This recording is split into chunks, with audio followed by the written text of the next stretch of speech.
Well, right now we're going to watch Food Theory. Why did Gen Z quit drinking alcohol? Because it makes you feel like shit. And honestly, alcohol doesn't, I don't know. Personally, I don't think alcohol even tastes that good. Okay, except tequila rose. Okay. Tequila rose is actually pretty good. Well, not gonna lie.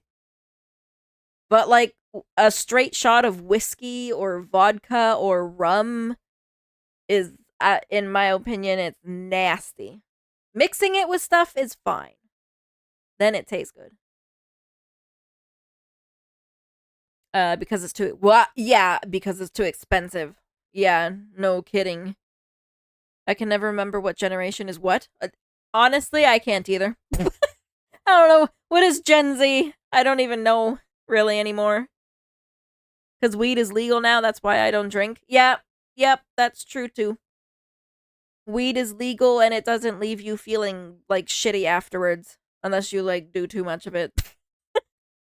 I haven't seen any of the theory videos since Matt Pat departed. Oh, okay. Okay. I don't know who that is, but I think I may have watched only one other video of theirs. I think. Hazelnut vodka is really good. Oh, I don't know, man. Vodka, I've tried a couple different vodkas and I just cannot do it straight. It's just nasty. You take that back. Rum is a gift from the gods. A gross gift from the gods. Yes. Unless you mix it with something. Like rum and Coke is delicious. I'm a Gen Z here. Also, apparently there's a Gen Beta now. Oh my god. What is the Gen Beta? Vodka does not like me, always kicks my ass. When I was young, I used to drink the blue vodka. Oh. Wait, there was a blue vodka? Blue vodka. Oh, the Sky.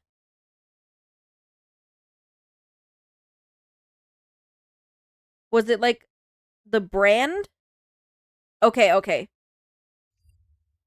The brand Sky. Sky vodka. Last I heard, Gen Beta is born 2024 or 2025. Oh, okay.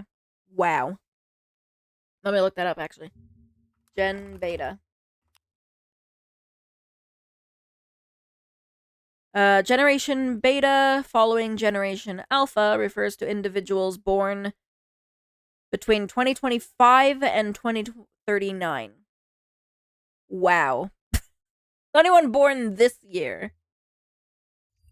Holy. So let's learn why Gen Z has quit drinking alcohol. We're gonna learn. Possibly from Tom Holland. Let's go. Gen Z is drinking less alcohol than every other generation on Earth right now, and it's having major repercussions. Since when did Gen Z become the designated driver of society? And what does this mean for the alcohol industry? That is what we're gonna find out today. They are doomed. Hello, Internet! Welcome to Food Theory, the show that's the perfect mocktail of chaos and edutainment. And yes, I did say mocktails because that is what's all on the rage. Cocktails are so blasé, so 2024. But you know what's not blasé? Clicking that subscribe button. But back to the point, why? Because Gen Z just isn't that into drinking. That's right, the same generation that revived Y2K fashion, embraced oat milk like it was liquid gold, and somehow made Crocs fashionable again, is now making alcohol-free Crocs. But it's kind of cute because you could put like pins or stuff on the Crocs. Okay. living cool. And when Gen Z decides something is over, it's over. And boy, is it. They're drinking 20% less than the generation before them, the millennials, and 33% less than the other generations when it comes to beer and wine. For generations, drinking has been a cornerstone of social life, adulthood, and even celebrations. College parties, happy hours, wedding receptions. Alcohol has been at the center of all of it. Sure, it's not like everyone drank. There's plenty of people of every generation that don't. And yet, it's specifically the drinking rates among Gen Z that are plummeting. Bars and nightclubs are struggling to keep young customers, and there's because we don't want to be around people. At least I don't. Many thought Crocs were a crock of shit. Yeah. Like, you know what's? It's so funny because I always hear people like, ew, Crocs, those are so, like, shitty. But at the same time as I hear so many people saying that, it seems like they're the most popular thing ever. Like, everyone has them. I'm like, how can they be so hated but loved at the same time? I don't understand. Everything this man is describing requires people to actually leave their house and look at other people face to face. See, yeah, right, Teagle? Right? Like, I don't want to be around people. Look, people aren't as social anymore, I feel. Okay? Unless it's just me and I'm living under a rock. But I don't know. I feel like people aren't, like, as social anymore. And that's not even considering the fact that all of this is, like, an astronomical amount of money.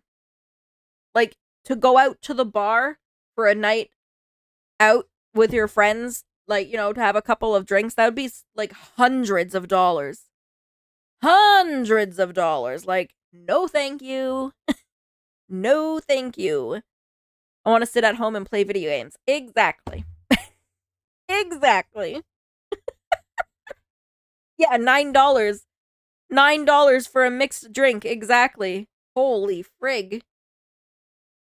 Scrambling to understand how to entertain people that just don't want to partake in drinking. At first, this might seem like just another quirky generational shift, like the sudden return of bell-bottom jeans or that hairstyle that every Gen Zer insists on getting. But this is not just a passing trend. This is something that's already reshaping industries, marketing strategies, and even the future of alcohol itself. Because here's the thing, this might be bad news for the alcohol brands out there. This is an industry that has spent billions of dollars making sure alcohol is seen as an essential part of adulthood. But now, their golden goose, the young adult demographic that kept bars full and liquor sales booming, is disappearing. So let's be clear here. We're talking about people born between 1997 and 2012. Now that the oldest Gen Zers are in their mid-20s, gag, they are entering the consumer world, making their own purchasing choices and having a heavy influence on brands, trends, and everything else. So companies are starting to take note of Gen Z's interests. I talked about this in our Chili's video a bit more, so make sure to check that one out. But basically, they're the captain now. And with that power, they've decided that they liked dry January so much that they're just gonna make it dry the rest of time. Statistics show 70% of people in Gen Z are choosing non-alcoholic beverages over the other kind. Only 18 to 20% of Americans of legal drinking age under 28, which is the cutoff point as of this episode for that group, said they regularly drank beer, wine, or spirits. Like I mentioned earlier, among millennials who were born between 1980 and 1994, consumption was way higher, especially for beer and wine. It's not just in the US either. In the UK, over 1 in 4 young adults now identify as non-drinkers, a number that has doubled in the last decade. It's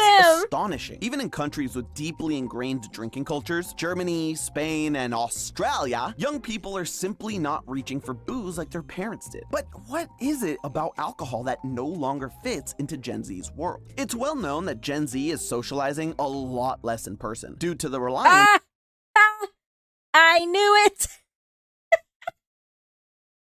Freaking, like, at work all the time and you can't drink at work. It's much cheaper to buy 1 bottle of liquor or 1 case of beer and have a little get together with your small group of friends once a year than it is to go to a bar. Yep. Yep, it is. Alcohol is expensive. I'll keep to my water. Yeah. My water is free from my tap. The water is free from my tap. I put it in my filter jug, and bam, hydration. on communicating through technology. Some people have even gone so far as to dub this the loneliest generation. And let's be honest, the pandemic definitely didn't help since they spent important informative time distancing themselves and doing the opposite of socializing. As Gen Z are spending less time in person, there's been a decline in alcohol consumption, as very often alcohol is seen as a social drink. Since a common reason for drinking is to have a good time with friends, naturally this decreases if the social interaction goes down too. But that's not to say that they aren't going out at all, just a lot less than before. And even though they are the loneliest generation, that doesn't mean that they aren't socializing either. They're just socializing in ways that prioritize health and finance. And booze doesn't fit well into either of those, especially in this day and age. I went out with some friends recently to catch up over dinner and made the mistake of getting a cocktail because why not? We were celebrating reuniting. When the bill came, pet peeve of them not putting the prices on the menu aside, my jaw dang near hit the floor when I saw that the drink was $25. What? $25? $25 for a cocktail? Holy shit! What? I've never seen one that expensive before. Where the hell was he eating? Oh my gosh. Why wouldn't they have the price on the menu? I'm sorry. If I went to a restaurant where they did not have the prices on the menu listed, I would be sitting there saying, how much is this one? Okay, and how much is this one? All right, and how much is this? Like, I would not buy nothing if you're not putting the price. Gen Z also can't really afford to go out either. Yeah. $25 for a cocktail. Did the bartender blow him as well? Frig. I kind of almost hope so. Like, damn. I know I usually make the excuse of service price, having known more about the specifics of it, but holy shit. Most places I go to when I eat out now are like $5 for a freaking Bud Light. Yeah. Yeah, beer used to be, or as far as I know, whenever I did go to like a club or something, beer was the cheapest thing to get. As someone who enjoys craft beers, it hurts me to drink when I eat out because one drink for me is usually $12. Yeah, I like cocktails at restaurants that I've seen are like, you know, $10, $15, but $25? Holy poopers. A can of beer here is $1? Wow, Thwan. Damn.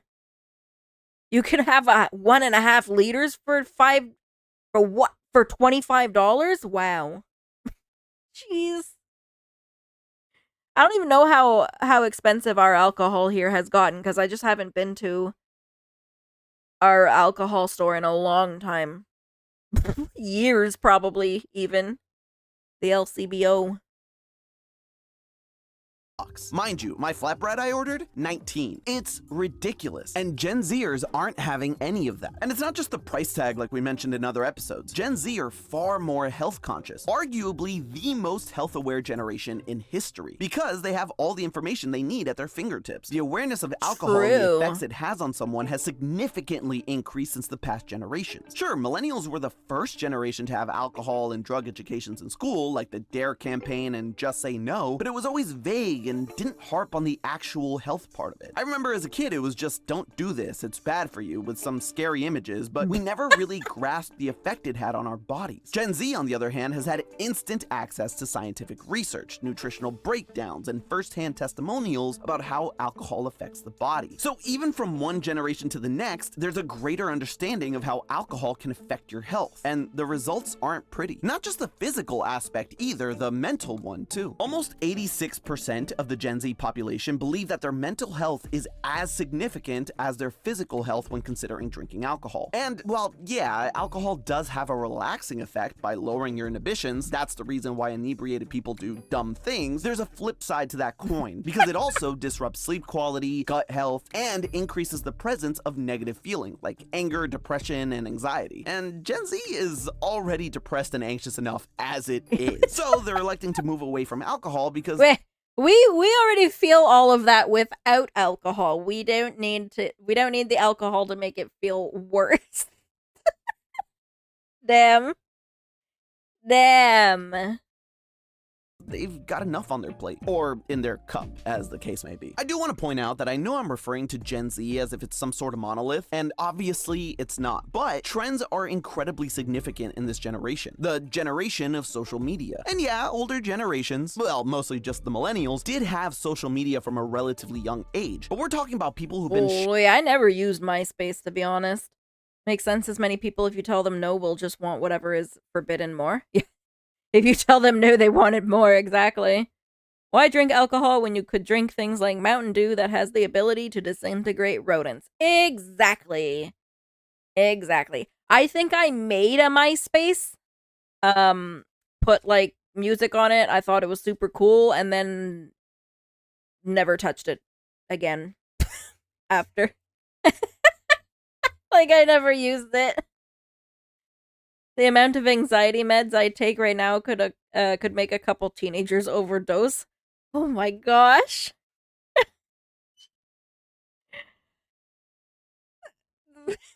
Cedric, where's my it doesn't exist anymore. I would be so shocked if I could find my MySpace. That would be freaking hilarious. sharing their lives with the world for as long as they can practically remember. And the influence of social media is absolutely one of the most important factors in them giving up liquor. Because watching people online share their thoughts on the negative effects of alcohol, their personal stories, or following trends like Dry January encourages others to follow suit. Look at Tom Holland, not just because he's easy on the eyes, but because he's a good example of this. Someone in the cultural conversation who's become an advocate for sobriety. He started through Dry January, and he's not the only one. Last year, 35% of Gen Zers between 21 and 24 also completed Dry January. And now, the vastly better Tom even makes his own alcohol-free beer. And the other aspect of social media is the ability to have a conversation with the world. There's a large trend called the sober curiosity movement, which challenges people to Wait, what? Alcohol-free beer? So you just this is one of the drinks that you're actually having just for the taste of it.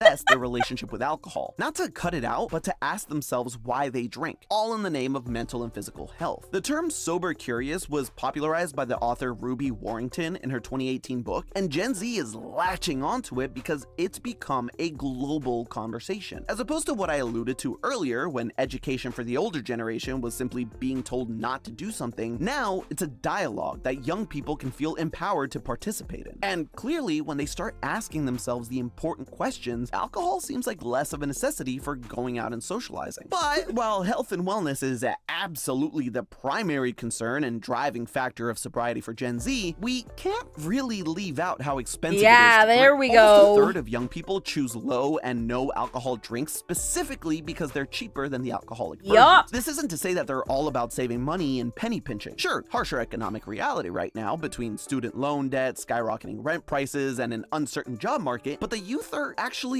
happy to shell out cash. They're willing to pay more so long as it's a better quality product. Trends from 2024 show that when Gen Z do drink, they prefer premium beverages. Gone are the days of slamming down whatever's cheapest at the bar. Gen Z would rather have one high-quality, carefully curated drink than 5 that taste like bad decisions. They're trading quantity for quality. So here's the real kicker. This isn't just about drinking less. It's about drinking differently. And the alcohol brands are listening closely. That's because Gen Z isn't killing alcohol. They're reinventing it. Say what you will, but this generation knows what they want, and they have standards, which is more than I can say for the frat bros of my college years downing anything so long as it was unleaded. And even then, I've seen things. When it comes to the things Zoomers are drinking, one of the fastest growing markets is the ready-to-drink beverages, or RTDs. The global RTD market is expected to more than double from 1.01 billion to 2.23 billion by 2029. And it's thanks to Gen Z who live okay, is that what they're calling them? Because those are the types of drinks that I go for. Like, if I am looking for something to drink, like, for example, when I go to the cottage in the summer and stuff, I'll go for ones that are like in the cans, and they're just they're mixed to, you just crack the can open and have that as the drink. I'm not interested in getting a bottle of friggin' whiskey or whatever, and then you have to go buy, because then you have to buy the alcohol And then you have to go buy the mixers, so then you're spending even more money. I want the ready mixed stuff.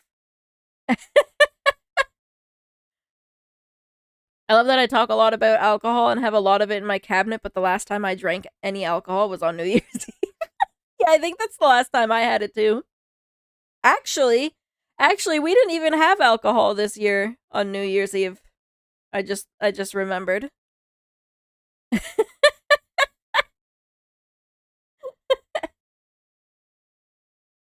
Fast-paced lives and need a good drink that doesn't require a bunch of preparation. 54% of Gen Z drink pre-mixed alcohol beverages and spirits, which include things like hard lemonades, hard seltzers, and kombucha. And if you've never had it, by the way, thank your lucky stars. Living in LA. Oh my god, kombucha is disgusting. It is absolutely disgusting. Everyone kept raving about this stuff, okay? So much so to the point where I was like, okay, I gotta try this stuff. Because I thought it was good. You know, because people were raving about it, so I was like, oh, it must be good. So I finally got a can of it, and oh my god. I freaking died when I tried the sip. It was so bad. I could not even finish it. Kombucha's healthy? Well, it's freaking... Yeah. I guess I'm not surprised, but it tastes like shit, so it must be healthy. Do not slander my kombucha. I don't know, man. What the one that I tried was so disgusting. Real kombucha, not that imitation from the cans. Well, maybe that's why then, because I had it from a can. It's supposed to come up in a messed up mason jar. So long, it was hard to avoid it. And the one time I did have it, I literally spat it back out on the street. I truly don't get it, but that's just me. Gen Zers, on the other hand, are down to try pretty much anything. That's why these RTDs are also such a smash hit, because they offer a huge variety of flavors and options. They're also drinking the good stuff, the premium stuff, like I mentioned. 54% of Gen Z are likely to choose a premium drink compared to just 35% of people in older generations. This trend is particularly evident in spirits, where premium, super premium, and ultra premium categories have been growing like the stuff at the bottom of kombucha bottles. Seriously, so gross. But companies are now adapting to this, creating beverages with interesting flavors, like pineapple wine cocktails and orange lemonade vodka. But that's not the only way companies are adapting, because the new wave is all about the no-low trend. You know, drinks with no and low alcohol. And the brands are riding that wave to the bank. They're not dumb. They see that their customers are drinking less alcohol. So if people don't want alcohol in their beer, they're not going to stop selling beer, they're just going to stop selling the alcohol in the beer. More and more companies are starting to offer 0% beers, and they're seeing a lot of success with it. The NA, or non-alcoholic beer market, rose by 35% from 2022 to 2023, and it's expected to keep growing at a pretty massive rate. That's a lot. Once upon a time, removing the alcohol from the beer had to be done post-fermentation through techniques like boiling, vacuum distillation, and reverse osmosis. Problem was, these methods could negatively affect the taste.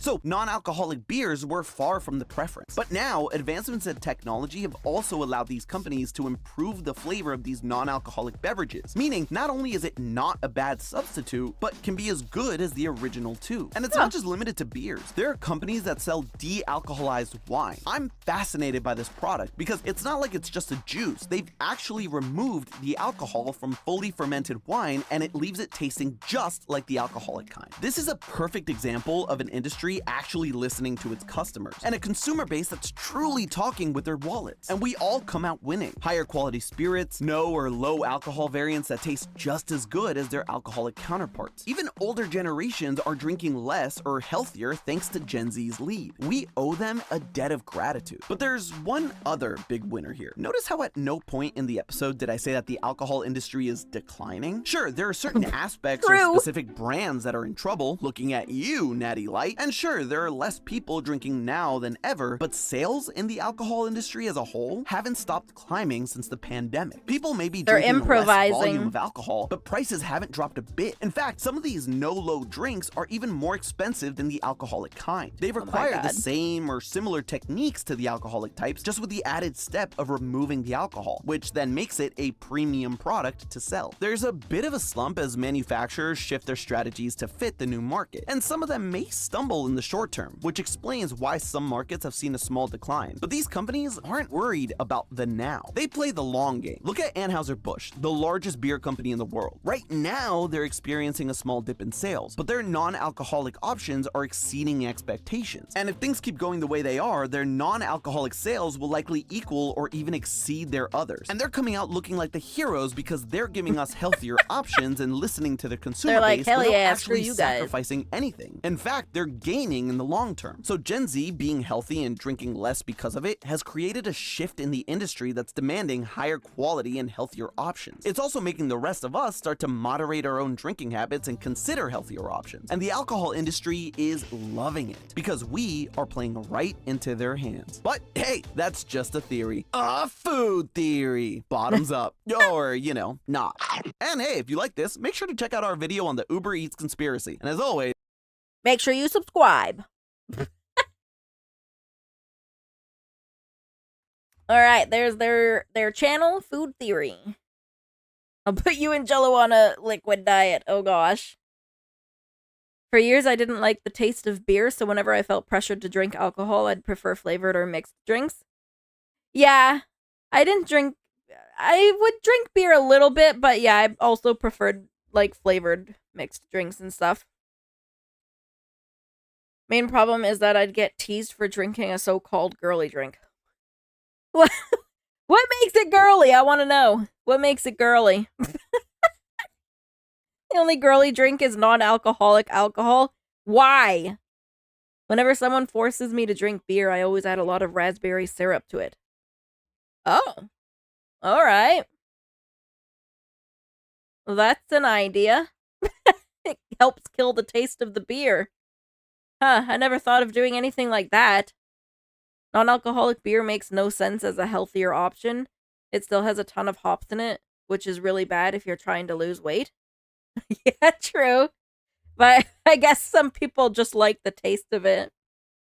They're like, I don't care, I just want the taste of it. Just for the taste of it, right?